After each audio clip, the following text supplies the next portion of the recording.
And to kick off our meeting, I'd like to introduce Steve Hendrix, President of Life Science Technology, and their solution m.Care, a group that we've been eager to have come along for quite some time, given their presence and progress in the community. And Steve, I'd like to kick it over to you and hear about the good things you've got going. Thanks, John. And I was thinking back, John and Aaron, we did this presentation, I don't know, 4 or 5 years ago when I think Casey Digital first started. I was thinking this morning how much the world's changed since we started down this path, especially with the last year or so. But anyway, thank you for inviting me. With that, I'll share my screen and we'll jump into this. All right.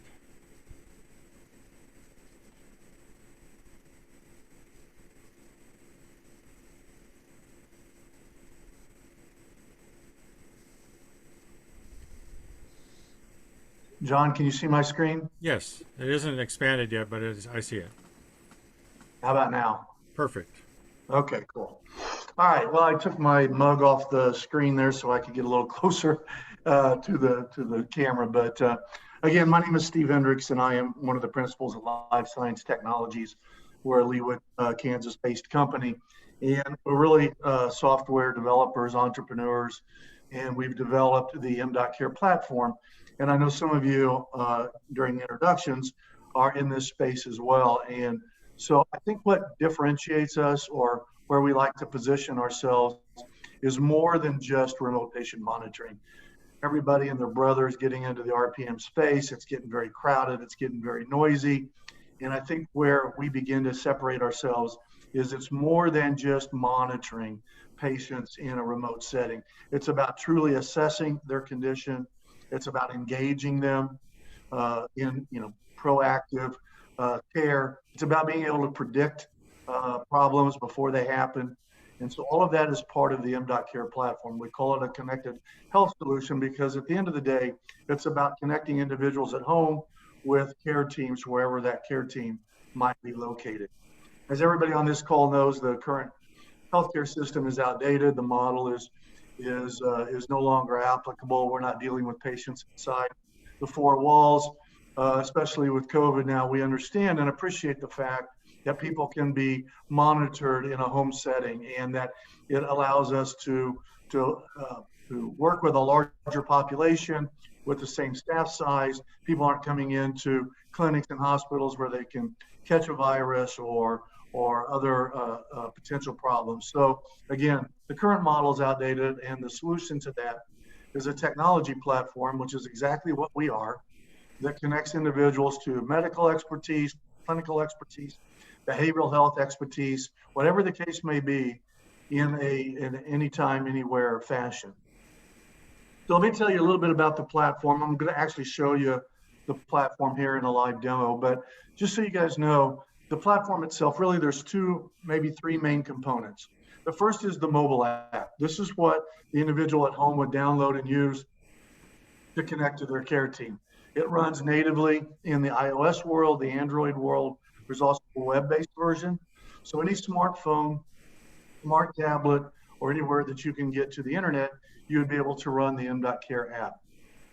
And again, in truly engaging patients, it's more than just capturing information. A lot of RPM platforms capture information off of medical devices, and that's great, and we do that, and we'll talk about that. But we do so much more. We deliver information, we communicate with the patient, we reward, motivate the patient, so it's truly about engaging them in the process.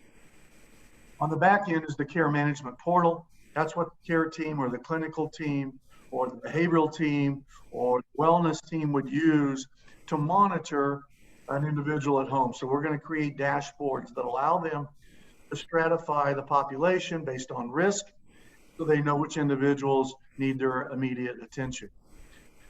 Within our platform, we have this concept of monitoring plans. Now, a monitoring plan is more than just a care plan.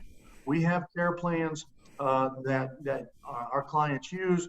We can also create and customize new care plans. Obviously, this past year, our COVID-19 monitoring plan was used by all of our clients to remotely manage people that were self-isolated. We're now beginning to look at a new phenomenon called COVID-19 long haulers. people that had COVID that are now experiencing lingering symptoms. And so we want to be able to use our platform to monitor not only their physical health, but their behavioral health, such as depression or anxiety, and some of the brain fog or memory issues that are coming with this COVID long haulers. So our platform can literally work with any patient population.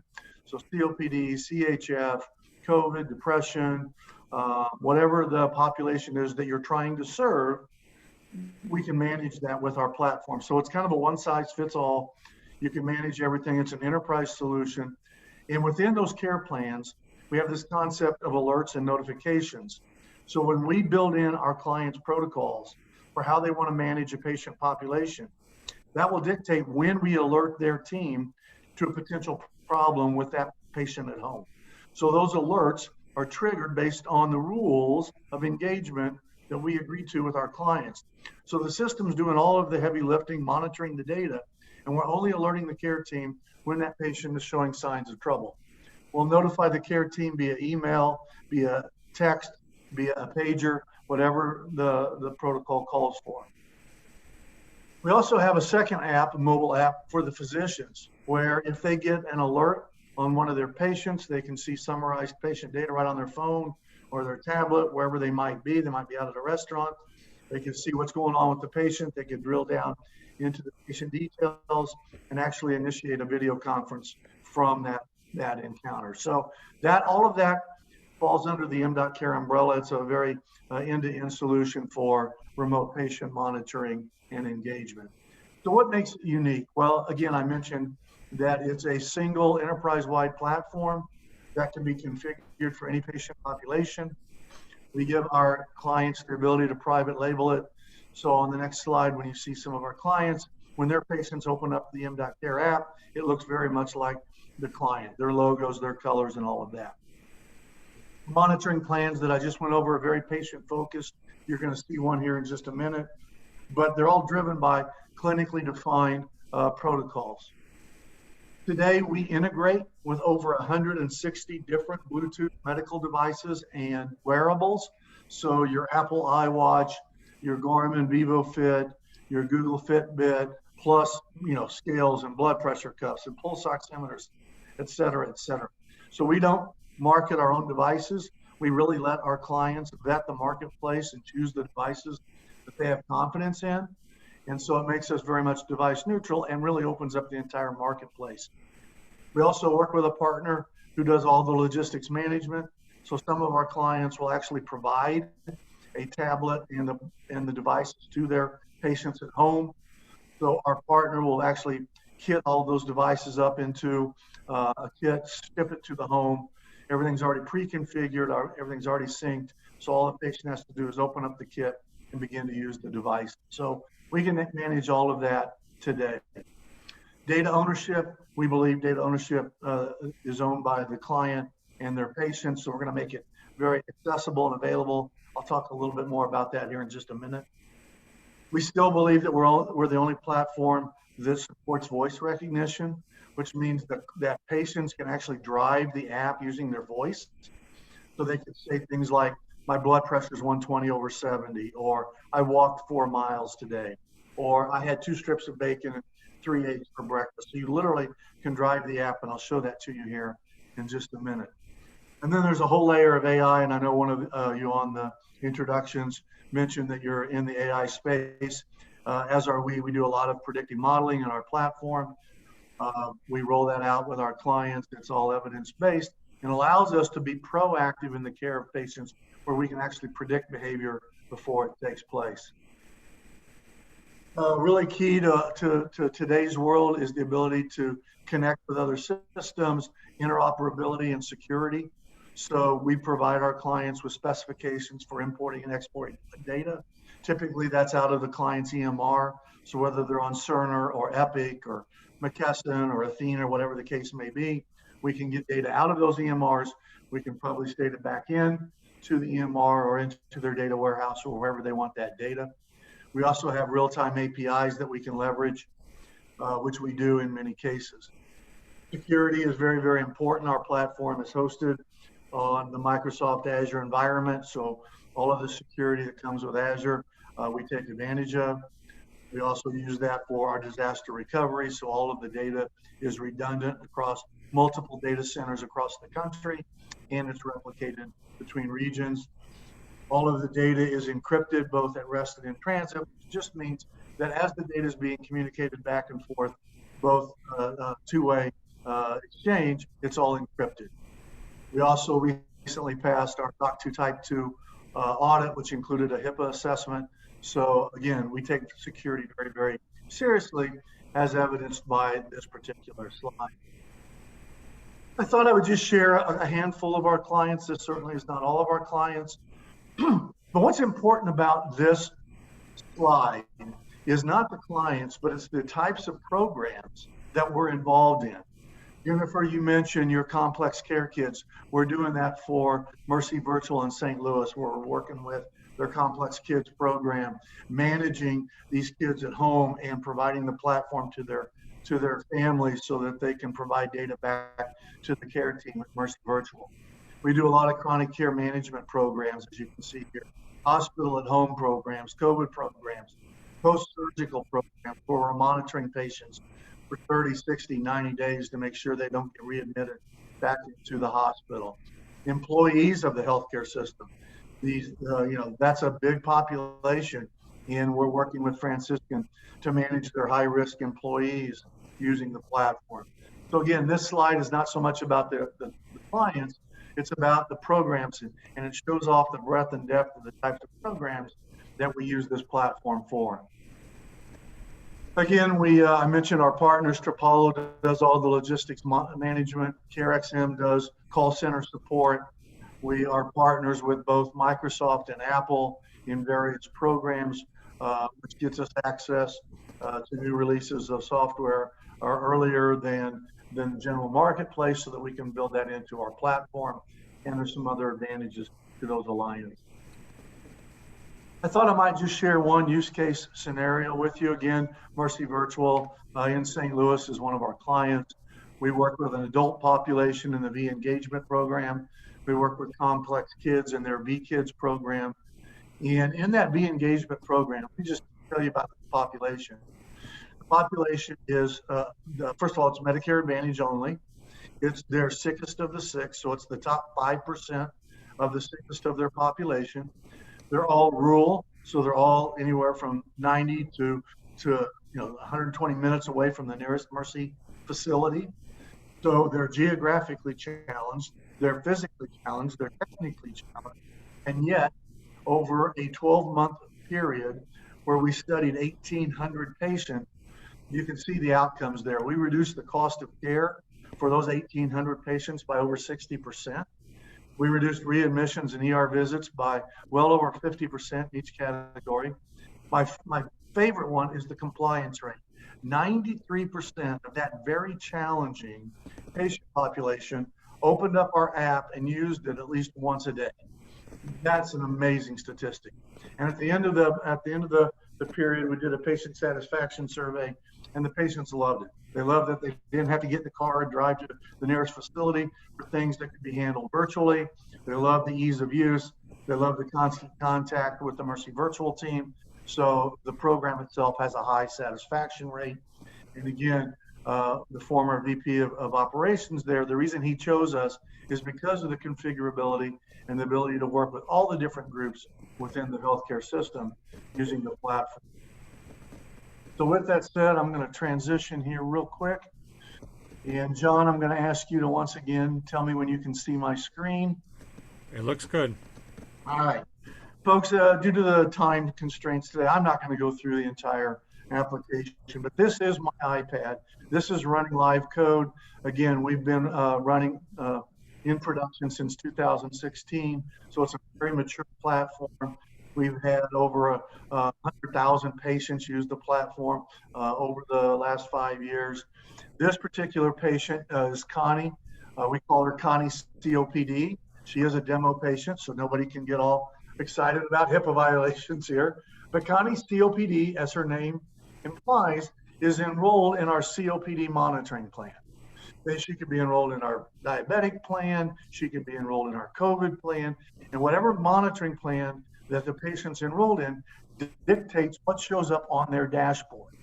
So the dashboard's driven by that monitoring plan, and these are the actions or the things that we want Connie to do throughout the day.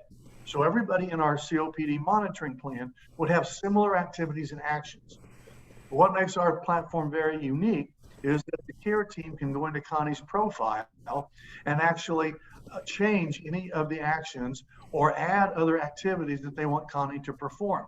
So even though it's kind of this group or template population at the outset, it becomes very individualized or very personalized when we deliver it to the patients on their devices.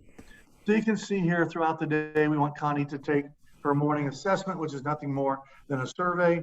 We have a survey tool built in so that patients can provide us information either on a daily or weekly basis.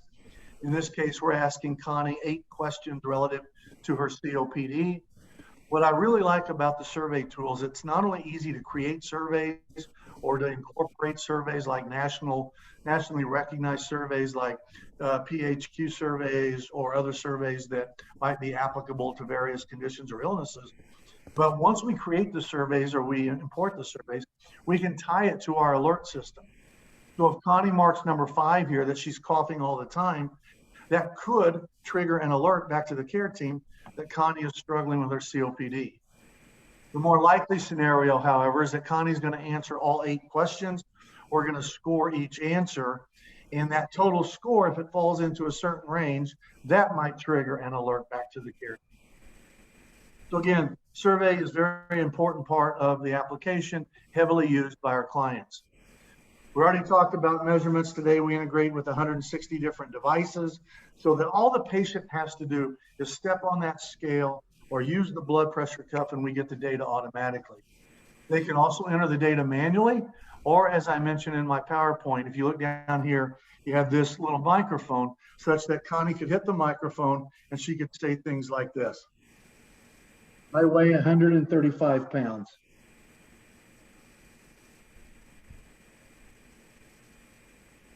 So she could drive the entire application using voice, using the Bluetooth devices, using her Apple iWatch, whatever means that she has available. We want to be able to support that in our application.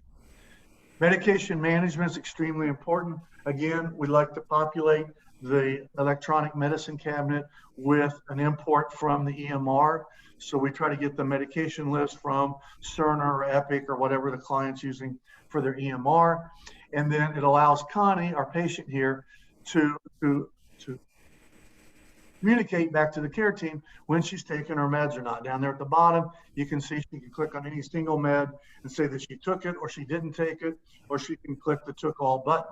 Now, what's really cool about this is that we can tie the medication management system to our alert system. And so if there's an individual medication that's a high priority, maybe it's a heart pill and that's what's keeping a patient alive, and they report that they didn't take it, that can fire an alert to the care team that says, hey, this patient didn't take their heart pill. Let's reach out to them and find out what's going on. Likewise, lack of adherence or lack of reporting can trigger an alert. So if we don't hear from a patient at all, then that might trigger an alert. Say, you know what, they were supposed to report in at 9 o'clock that they took that heart pill.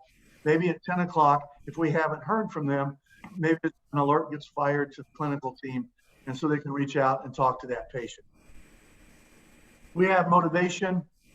We can motivate people through rewards, through gamification, all built into the platform. We integrate with video conferencing solutions like Zoom, like VidYO, so the patient can actually join a video conferencing session right from the m.Care app. They don't have to leave our app and go join via some other application on their phone or tablet.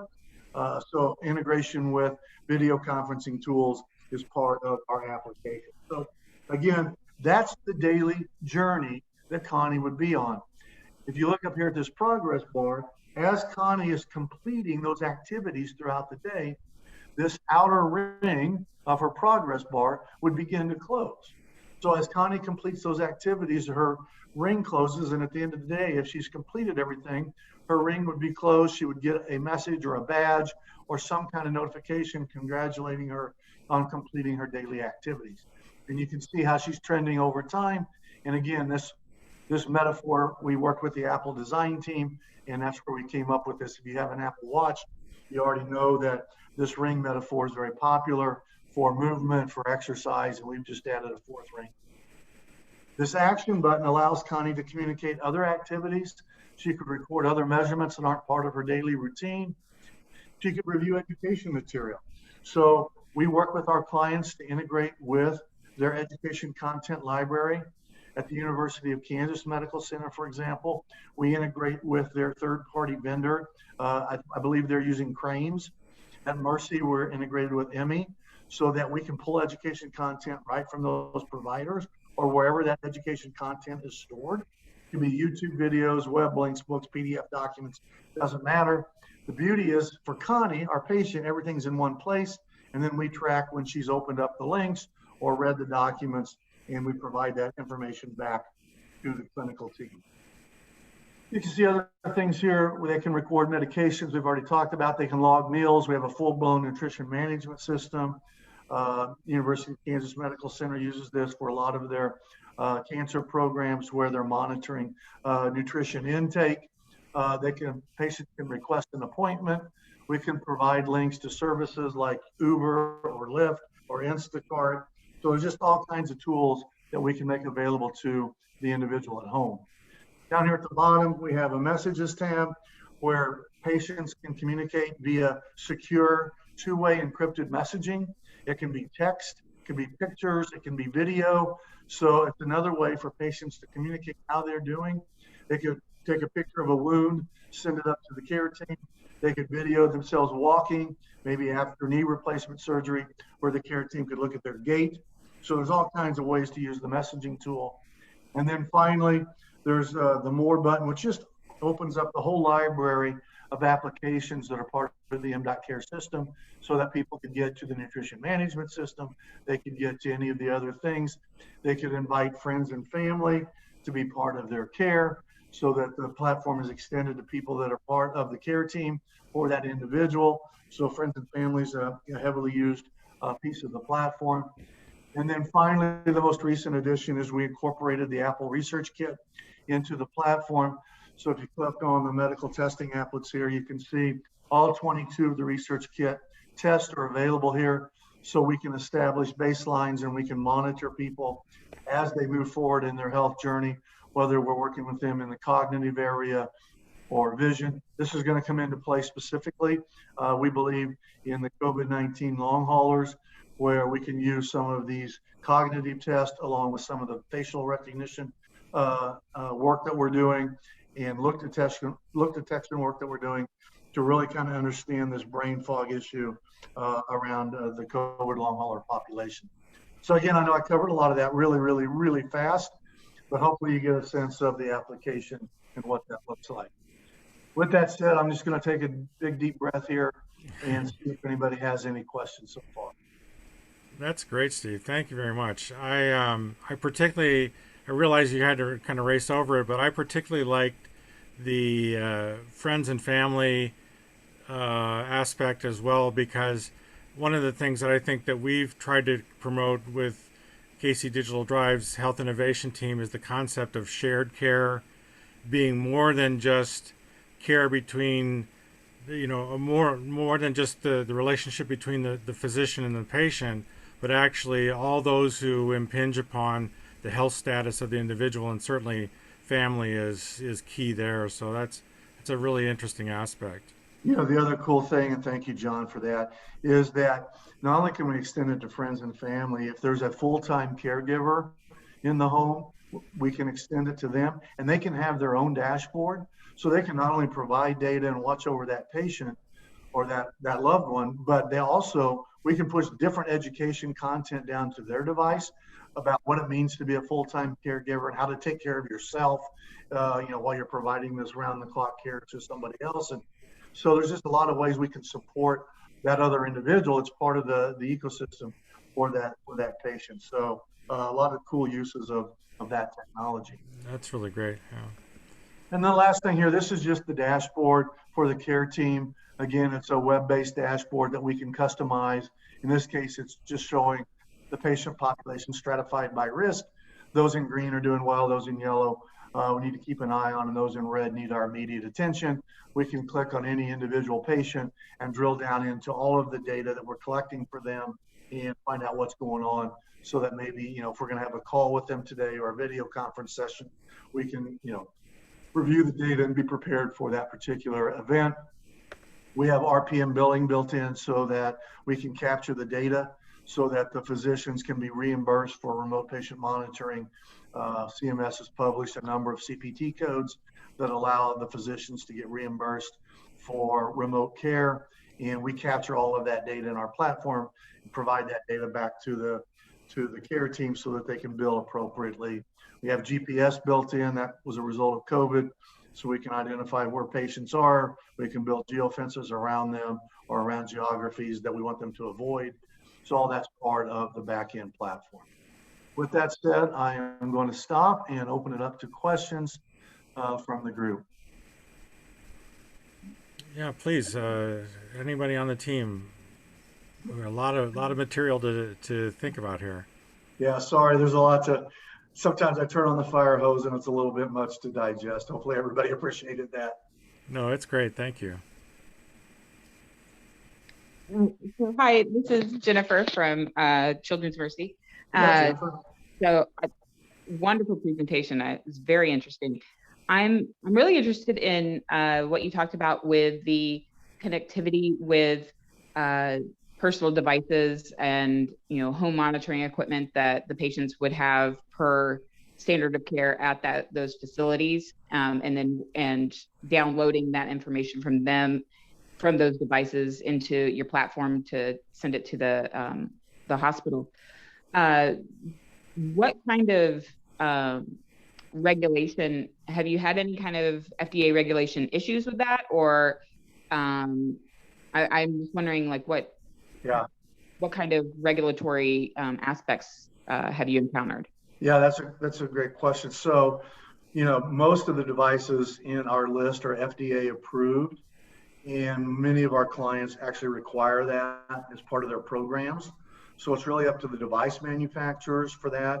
Our app is not necessarily required to be FDA approved because we're not doing any medical decision making. We're simply providing the data to the clinical team to support that process.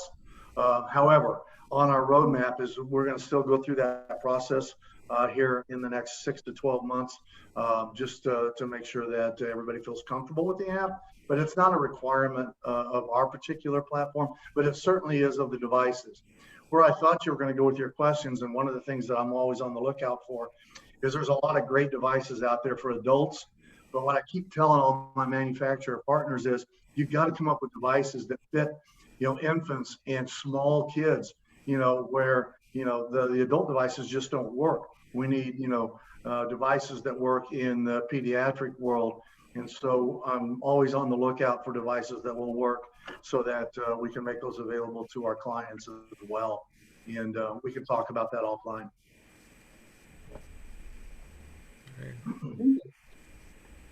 Other questions? All right. Well, John, thank you so much for the invite. I want to leave some time for Miguel to cover his area of expertise. So if anybody has any questions, you can certainly get hold of me through John or Aaron. They have my contact information. And I greatly appreciate the opportunity to bring everybody current on where we're at with the m.Care platform this morning.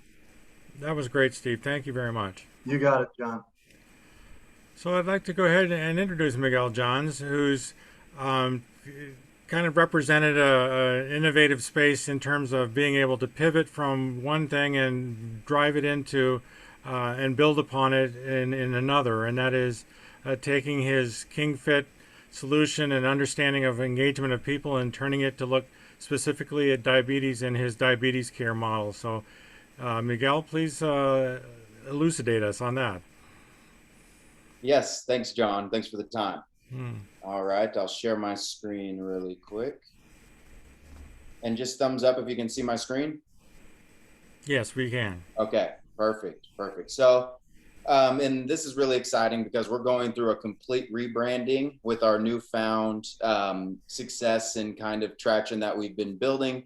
We're going through a complete remodel with our brand and marketing materials. So really excited to introduce you guys to Moment, formerly known as King Fit, and we're the social media platform for engaging patients with chronic conditions. Today, I'll be highlighting our diabetes care pages, which are focused on Facebook, as well as diabetes, which the name states. So just a little bit about myself. I come from a long family history of people with diabetes. My dad has it, grandmother, aunts, uncles, being both Black and Hispanic. It's just been something that's been around in our family for a long time. And that really drove me to understanding what could be done, what solutions could be created to help people with diabetes. And one thing led to another. Today, I'm recognized as one of the experts in the space for social media and diabetes specifically. I'm very excited to be speaking at the national conference for the ADCES in about 2 weeks. So all of this is kind of our coming out party with our social media efforts, and so far, so good. So how did we get here? Quick history of King Fit. Before the rebrand, we had built and launched 2 mobile apps specifically around diabetes education. To launch those apps, we partnered with diabetes educators, dietitians, endocrinologists, and we produced thousands of bite-sized videos with the idea that we needed to make the diabetes education process more convenient and more accessible to lots of different people. Through that process, we were just learning and learning, partnering with many different healthcare organizations around diabetes, from mail order supply companies to pharmacy-based companies to digital therapeutics. And we kept learning the same thing over and over, which was all of them were struggling with engagement. From the health plans who were engaging less than 1% of their diabetic population in their disease management programs, to the brick and mortar DPP and DSME programs who are engaging 5% and less over time, to the, to the employer-based programs who were lucky if they got 10 to 15% of all the employees with diabetes to join their platform and participate in a lifestyle management program. And even the most innovative programs, the digital health solutions that are on the rise, raising all this money and still only reaching 10 or 15 to 20% of the total addressable population they have under contract, and being considered the most innovative. To me, that seemed like a problem that we could dive into and try to find new solutions, applying some first principles thinking, which led us to asking the question, how do we engage these people differently? If the current methodologies aren't working, what can we do differently that will have a bigger impact? So today, just a quick preview of some of our engagement that we've had on social media. We've reached over 1 million minutes of diabetes education content viewed on our pages. And we like to use minutes similar to YouTube because anybody can get views. It's actual time spent with the content that's important. That shows engagement, not just somebody landing on it, looking at it and swiping away, which Facebook will count as a view. We need to understand how much time they're actually spending. That's about 20,000 hours in the last 18 months with the ramen noodles budget, meaning it's almost been completely organic. And that's not Breaking Bad, that's not Stranger Things, that's diabetes education, a topic that people normally aren't going to spend their free time on. We're figuring out how to get them to spend that free time so that we can move them down the process towards improved health outcomes. We've reached over 40,000 people with diabetes in our communities as of today. And honestly, we have a process to just grow that to 1 million if we chose to do that tomorrow. We want to take it slow, understand our audience, roll out the right products and solutions for them before we just try to take that to the next level. Once we do figure out all the infrastructure and foundation of how we'll scale it with the business model, then we'll be able to grow that just by turning on one of our ads that delivers every time that we turn it on. And in this short amount of time over the last 18 months, we've reached over 3 million social engagements, from likes, comments to shares. Those are the 3 ones that matter to us because that's somebody actually taking action on the information that they're being given. That also includes messenger conversions, which I'll get into further down the line. Some of the old ways that aren't working so well for diabetes prevention and management programs are, you probably recognize these if you've been any sort of healthcare recruiting space, from phone calls, emails, and letters to the house. the phones aren't being answered, the emails are hitting the spam account, and the letters are going in the trash as soon as they're received. So why is that happening? Well, in the healthcare space, what's interesting is there's something called motivational interviewing. So we actually know this process when it comes to behavior change. What we've forgotten that it also applies to sales and recruiting. And so when we reach out to somebody with a phone call or a letter or an email, we're only targeting 3%, which makes sense on why we're only getting that 1 to 10% engagement. Only 3% of people are ready to buy now, or in motivational interviewing, that's considered take action. 17% are just gathering info, 20% know they have a problem, and 60%, which sometimes that number is higher in the diabetes space, don't even know they have a problem. And so when we look at recruiting participants, we need to understand this and create processes and systems around this so that we can have better results. And what is the first step to doing that? Well, to move people up the spectrum to be ready to buy now or sign up for our program, we need to build trust and reduce skepticism. That's the name of the game, especially in the age of the internet. We are probably all aware that we don't trust a lot of stuff on the internet. Our first thought is that it's fake news, it's a lie, it's a scam, some sort of something, somebody's trying to get us. And so a huge piece of this process, if we're going to change the way we recruit and engage participants, and we're going to leverage the internet and social media, we need to be focused on building trust and reducing skepticism. And the more trust we build, the more skepticism we reduce, the more people we move down the line towards the buy now part of the funnel. Social media offers us a unique opportunity to accomplish that. So social media allows you to set up automated processes that build communities and turn followers into program participants by delivering value and building trust over time. The great part of all of this is we can leverage technology, we can leverage machine learning, and we can automate the process. We already have the expertise as the healthcare professionals. It's just a matter of understanding how to repurpose that information on a new landscape known as social media. So the first question we normally get is, are my patients even on social media? That question comes back to who's using the platform. Well, the answer to that is 71% of people in the United States, 2 billion users worldwide, 65% of people 50 to 70 years old, and 45% of people over 70. Both of those numbers are growing according to Pew. And what's interesting is they're growing so fast that you probably won't find somebody under 22 on Facebook, simply because they don't want to be on the same platform that their grandparents are on.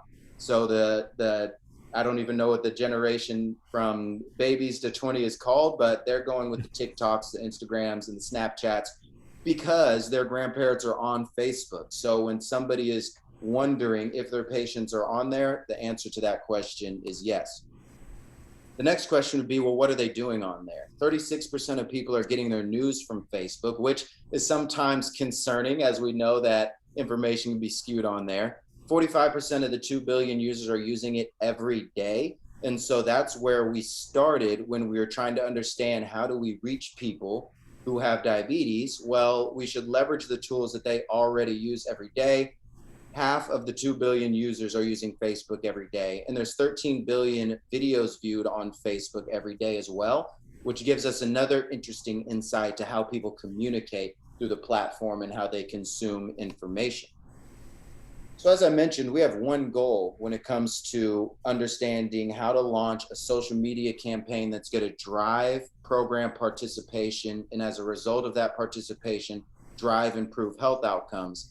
That goal is to turn an unknowing skeptic into a trusting fan, and to be able to do that affordably and efficiently in an automated fashion.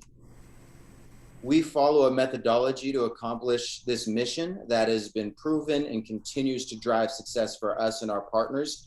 The main thesis that we follow is created by a guy named Seth Godin, who is an expert marketer in the US. He wrote the book, The Purple Cow, which is simply put, you want people to talk about your product and what you're doing like it's a purple cow. If we've seen a purple cow today, we tell everybody we know that we've seen a purple cow. And that's the name of the game of marketing. His most recent book is called This is Marketing, and it's got one thesis to it. People like us do things like this. And to accomplish that, on the social media platform, we need to be able to see, we need to be able to communicate, and we need to show up consistently, persistently, and generously. And if we can do that, we will get the results, which in this case, the results are driving participants to our programs that have been proven to improve health outcomes.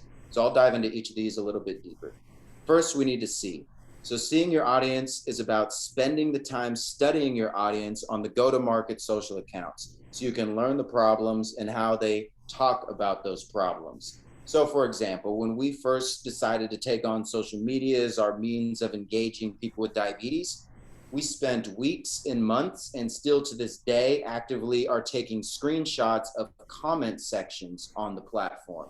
So going to different diabetes pages, going to different product pages, going to different community pages, and just looking at the comments and seeing how people talk to each other, what they're complaining about, what they're asking about. That gives us insights to the problems that they're expressing on social media platforms, but it also gives us insights to how they communicate and how they like to be communicated to, which takes us to step number 2, which is communicate. Not only communicating to the participants in a way they know how, but combining that with how the social platform communicates to its audience. Like I mentioned, there's 13 billion videos viewed on Facebook every single day.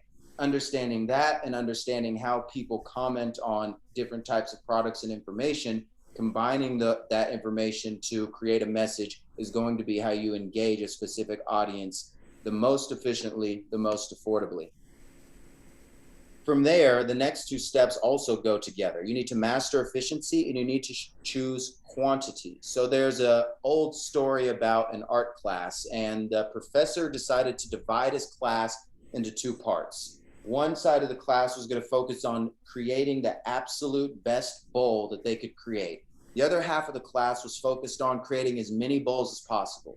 By the end of the semester, he was going to grade who had the better bowl.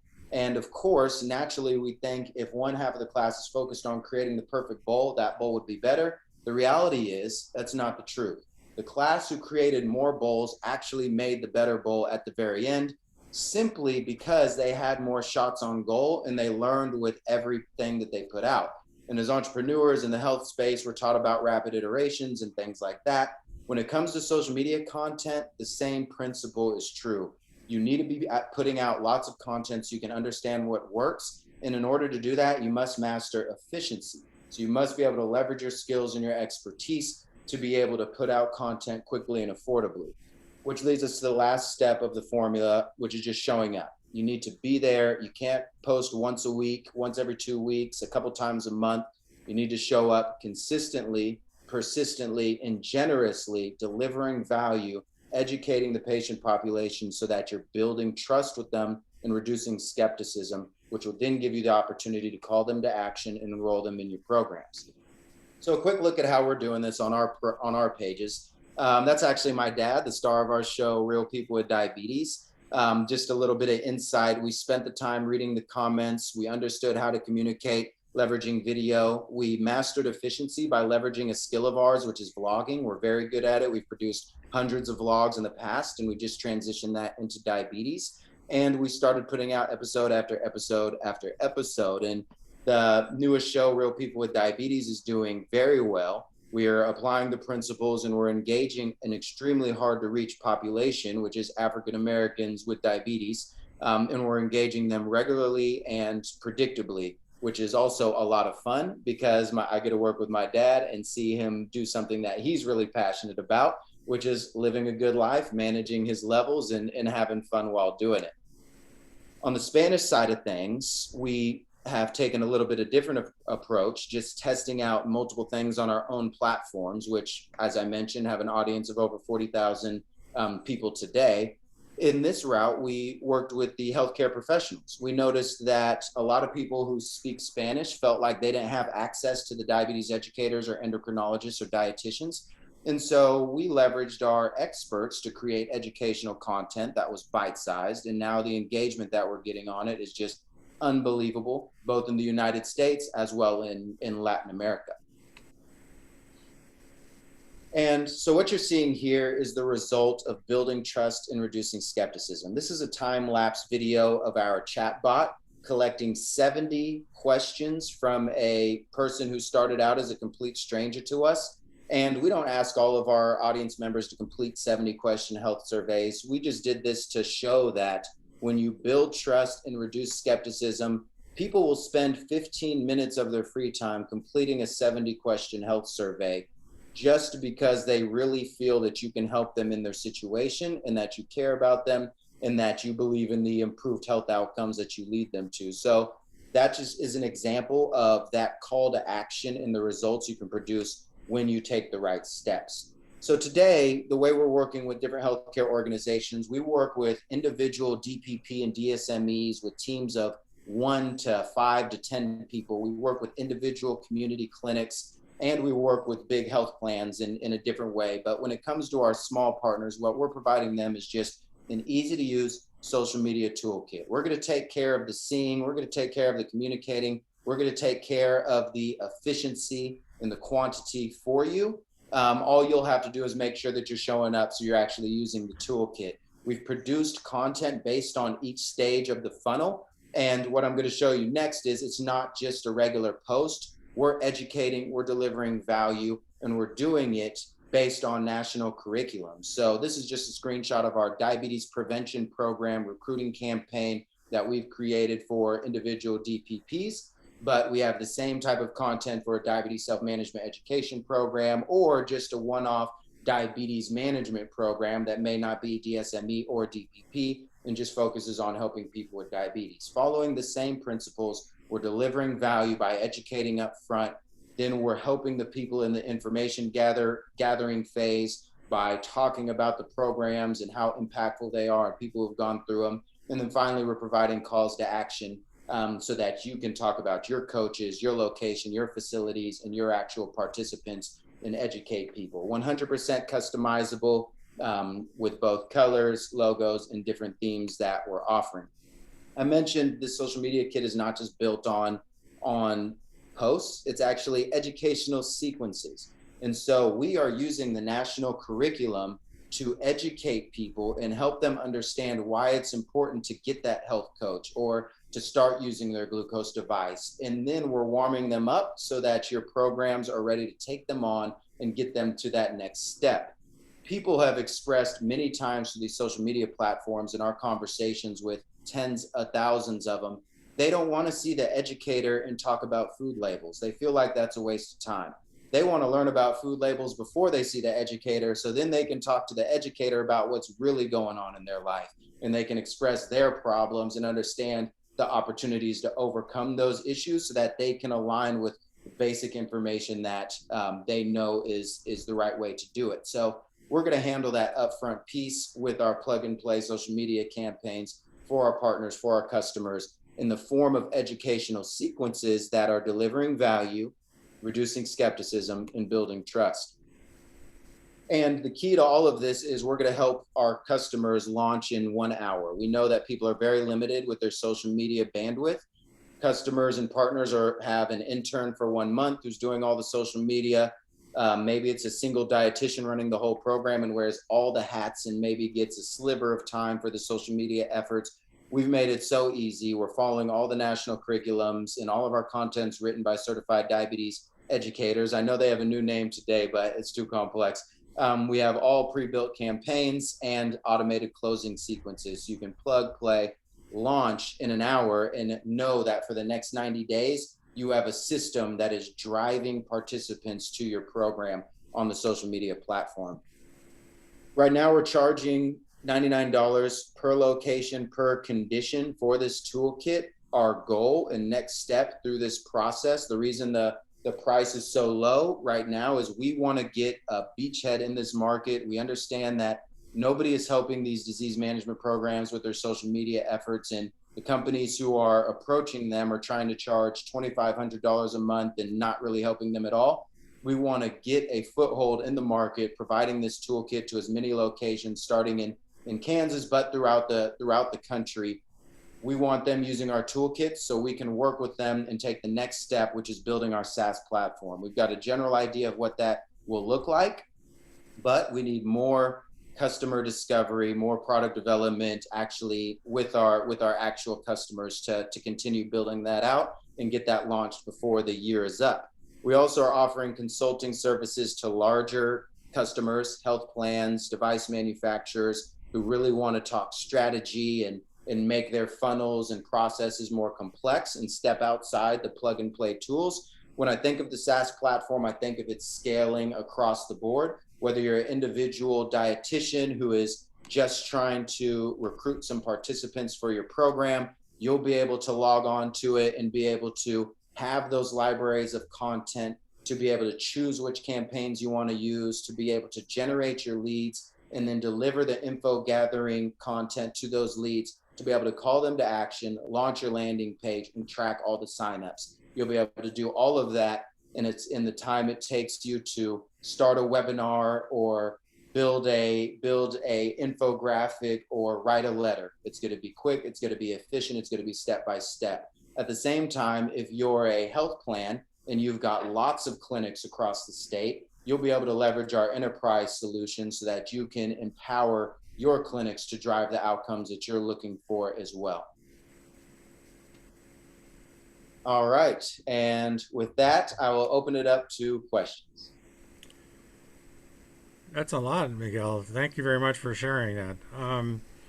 One question I had was, how are you marketing currently? How are you able to get clients for this operation?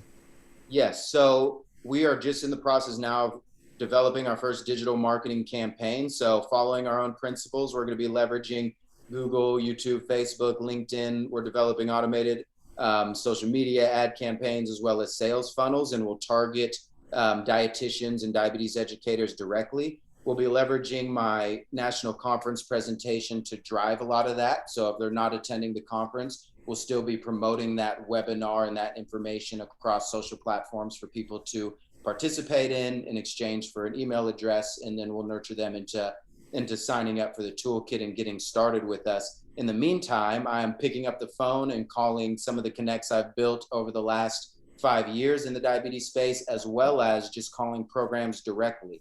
So that's where we started with a lot of the customer development and discovery. About a year ago, we started working directly with a health plan, and they were the ones who introduced us to this problem and how big of a problem it was. So we just took that downstream and started talking to the smaller programs within the space, found out they were also struggling with it. Now I call those programs and ask them how they're performing their patient recruiting. And that usually gets us into a long conversation of how terribly it's going and ways to try to improve that. So right now it's cold calls, it's old connects, and we're getting ready to launch our first digital marketing campaigns. That's great. We have, in the coming months, we're going to have a presentation about a new collaborative that looks at diabetes care strategically. So please definitely stay connected with us, because there may be additional opportunities within that context. Yes, definitely. Thank you. Others on the team have questions.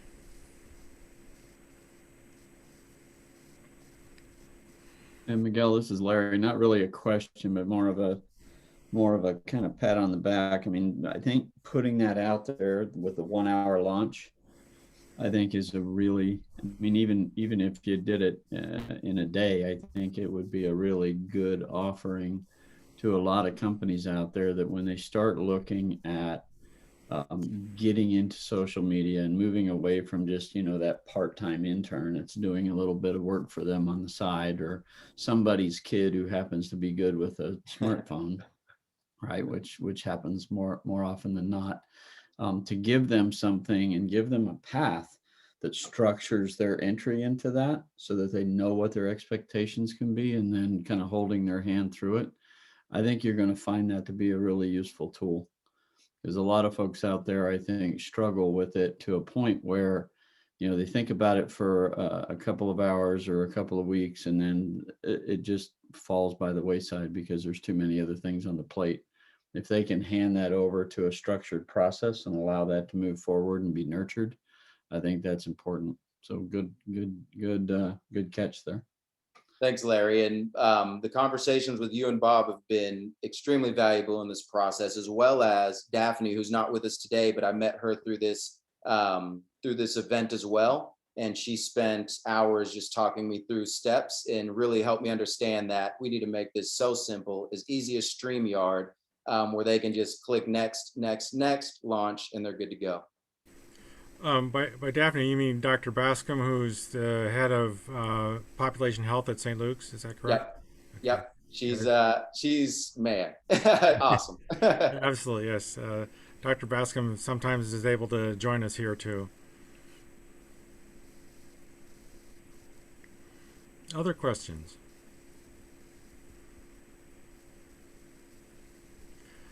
I had a question. Given your kind of where you came from with KingFit and where you're going to, do you find that there's a particular medium that works better, whether it's video or kind of a chat bot sort of thing, or is there a particular way of getting to people that's more effective?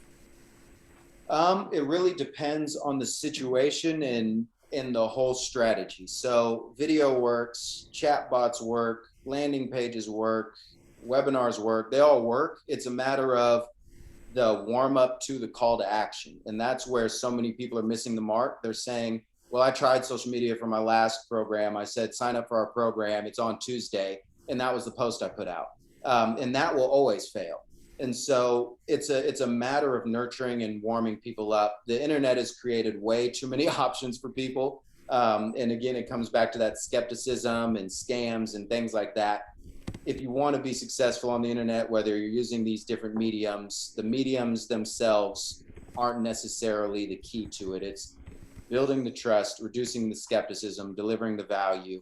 And then from there, you can do a webinar, you can do a chatbot, you can do any of those. I personally like SMS and chatbots because of the affordability and the reach. Social media's downfall is that Facebook and Instagram make money on you trying to reach your audience. And so when it originally started, you could put out a post and reach all 40,000 of your community members. Now you got to pay to reach all 40,000 of your community members. Even if it's a small amount, it still can be annoying. So you want to move them eventually. Once you're building that audience, you have the calls to action. If you can get them in an SMS or remote monitoring platform, if you can get them into a webinar email list, those types of things, now you can reach them consistently and you have the relationship with them. And then that turns into a recruiting process for your programs as well.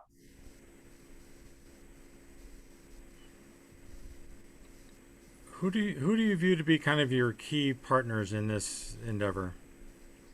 So the ones that we're most excited about are the health plans, just because they've got statewide reach. And so that makes social media really easy for us. If we're driving participation through our pages, the diabetes care pages, it's easy to work with a health plan because we can target all of Kansas, and it's just easier that way. Those, of course, contracts take a lot longer, year-long, 6 to 12 month sales cycles. So I'm really, really interested in starting to partner with diabetes prevention and diabetes self-management brick and mortar programs. And those are the partners who I really think will drive the company. Yes, we'll have our health plans and we'll consult with device manufacturers and bigger companies who are interested in this audience, hospital systems, et cetera. But the diabetes educators, the dietitians with boots on the ground who are actually helping the people in a localized way, I think that's a really special market and nobody's serving them in their social media efforts. So if we can get started on the back of this presentation, on the back of the upcoming national conference, and hit the ground running and start signing them up, then I think we'll be successful with this product. And there is another piece to that. Yeah, I think they're the path to us doing something special in the space. Great. Hey, Miguel, I had a question. So how do you see that? Like, as an example, if you're inside of a hospital system and they're in their endocrinology department and you're working with diabetes educators, how does that engagement work with them, right? How are you approaching them with a solution that they would be interested in implementing? Yes. So If it's a hospital system who's not necessarily wanting full-on consulting and strategy, they just want the plug-and-play campaigns that they can leverage across their chronic conditions, whether it's diabetes, whether it's women's health, whether it's heart disease, any of those. We're going to work with the person who is, like we just mentioned a second ago, the tech-savvy member of the team. So every team's got the one person who does the social media posting or does the website launching or those types of actions. We're going to provide them with the tool. They're the ones who are subscribing to the StreamYards, to the Microsoft Teams, to the Zoom Enterprise. They're the ones leading those efforts. We're going to give them the tool to now help their different chronic disease branches launch. So at St. Luke's, for example, talking to Daphne, the way that works for her, she is that person, and she was able to do a webinar through StreamYard. And as soon as she did that webinar through StreamYard, she documented all the steps that she used to leverage the community partners, to launch it, to get participants. And every single other chronic condition then came to her and asked for help to do it as well. And so in that situation, she said, here you go. Here's the step-by-step process. Here's the tool. Here's the account information to log in. Now you can do yours in the women's health department. Now you can do yours in the heart disease department. So for us, that gave us a key insight that we need to make it super easy so that anybody can use it, as easy as StreamYard. And we need to be finding that person on the team who spearheads the social media, the internet, the digital tasks, because there's always one person. And so when I'm calling these customers or having demos with them, that's one of the questions I ask, and everybody laughs. Oh, Sarah does it for everybody because we don't know anything about it, or Jimmy does it for the team. And that's the person we're selling to. That's the person we're empowering.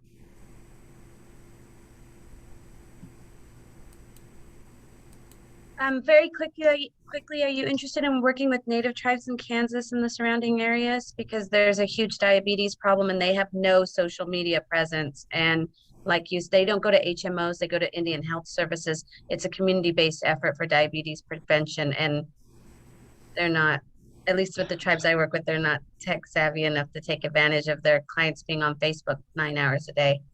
Yes. So is that a Yes, Angela, we should definitely, if we can, connect after this sometime. That is, that's been at the top of my life. Yes, that is people continue. I already sent you a message. I sent you a message on LinkedIn. Okay, so if you're interested in that, I think that you had me at an hour to launch, because that's about how much time they have. So yeah, we'll connect. Thank you. Okay, perfect. That's great. Thanks, Angelina. Yeah, go ahead, please.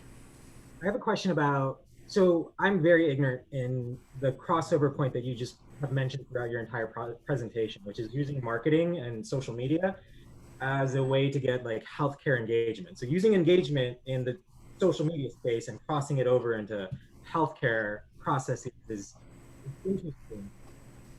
A couple of times this has come up, and Angelina mentioned something that would make me not understand a little bit of this, which is that she has a population that she's wanting to target. And you mentioned that the best things that you could do would be SMS and chatbots.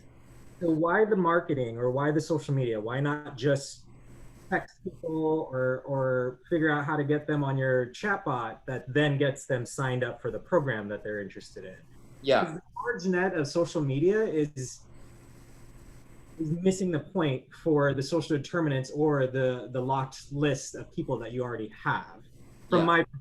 So no, that's a great question. Yeah. So the idea being that more people will engage with the chatbot if you first nurture them on social media, and you're able to build highly targeted communities that are localized. So I mentioned health plans, and we can do a whole national campaign with the health plan, which is great.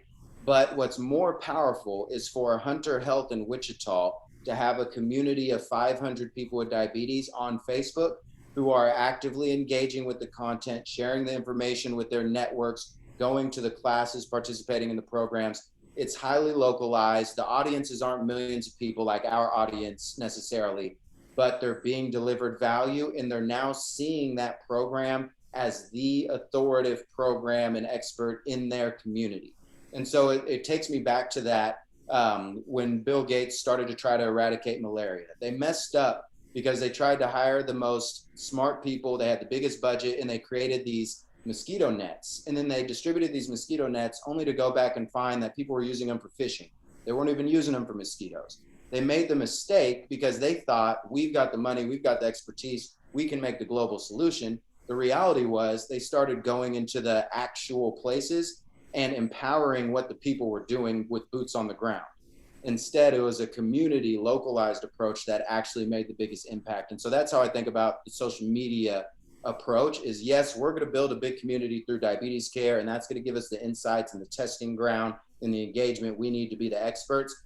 But the actual strategies, we want to help you in Heston, Kansas launch in 1 hour so that your program is the program that's getting participants in Heston and the surrounding rural communities, because people trust you, believe in you, and know what you're actually offering them, how it works, and everything else that comes with the marketing message. So are And you saying And, go and Indian Health Services has a lot of emails that they send out, and they have a lot of, like you said, the email, the what was it, the email, the Phone paper, and calls, the phone letters, calls. yeah. However, the most effective programs are nurtured by relatives and community members being involved together, gives Yeah. the investment, which I think I hear you saying, Miguel. Then when I get the text message, now I'm engaged because I am going to talk about that text message with my cousin later on. Did Yeah. you get the text message? Because we're part of a group now. And when you do it the other way, when you go straight out with mosquito nets, or Indian IHS just sends something out, it just falls flat. Yeah. So really, you're building on exactly what you said, Miguel, which is the support of the community is actually what's driving the health. Because I will text you on Facebook, you're supposed to be there on Thursday for that meeting, because I'm not going to take you to the hospital again. If you just decide not to take care of your diabetes, that's the thing that gets them to actually show up to the event. Yes, So, it's that, creating from that, my cultivating on-the-ground that experience. community. Yep, Yeah. yep. And so we want to be super localized when we provide these toolkits, and that's why we'll sell on an individual clinic and individual program level. And I think that's what will be more powerful even than the statewide health plan initiatives, because it's that localized, it's that community, it's that now we've got a small circle that's leveraging this. So I was just going to add, so the part that I was missing is that it's not just advertising, but you're building a program and a community online. Yes. Or adds to like a provider's program. Yes, and that's so that's a really good thing that I need to explain better. All the content is part of a full process of, we're engaging people first, building that audience, connecting those people in this group and together, understanding that this is offered in their community. These people are their neighbors. That's a huge piece of it. Is this dietitian lives 3 blocks down the street and is offering an amazing program around prediabetes. You may not even have known you had prediabetes or what it was a month ago, but now you've been seeing content that's valuable, not asking you for anything. Here's how to use the plate method. Oh, the plate method, that's interesting. They're not asking me to give my email or sign up for this or do that, which is immediately going to turn me off.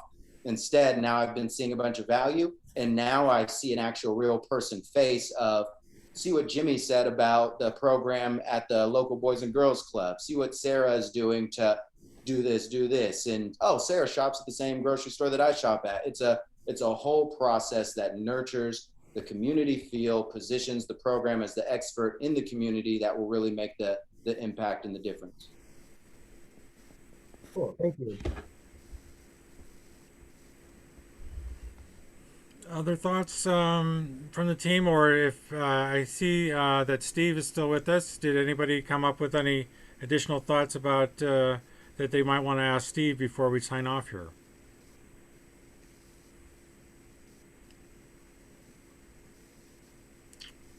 Well, okay. I'm going to go ahead and post my email in the chat room. And Angelina and Jennifer, if you wouldn't mind just sending me an email with your contact information, I'll make sure that you get on the regular mailing list, and look forward to seeing you in future meetings as well. Really appreciate your questions and your contributions here today. And unless we've got anything else, I'll be happy to sign off and welcome you all to our August meeting, which we'll be looking at a solution doing memory care remotely for people in the community, and also we believe we'll either August or September we'll be speaking with Dr. Mark Clements from Children's Mercy about a new innovation program that he has going, and that he's been introduced to us by Matt Heedlin, who's on the call with us here today from Lumisoft. So we'll be hearing about those things as we go forward, and look forward to seeing you all back again. Thanks, John. Thanks very much.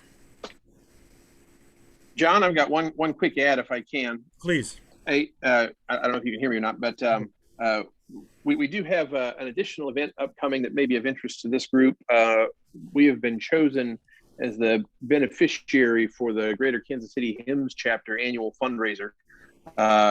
We actually were going to do this last year in May, but it got canceled due to the pandemic.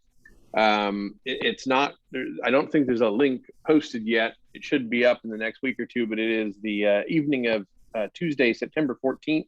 It will be at the Boulevard Brewing facility. I think they may do a trivia night. They've got a band, a silent auction, and some other things. So you'll see more information about that in email when we get it. But if you're interested to attend, you might want to hold the date, September 14th. I think it's something like 5 to 8 or 5 to 9. Great. Thank you very much, Aaron. I forgot about that. Yeah, Right. thanks. See you all later.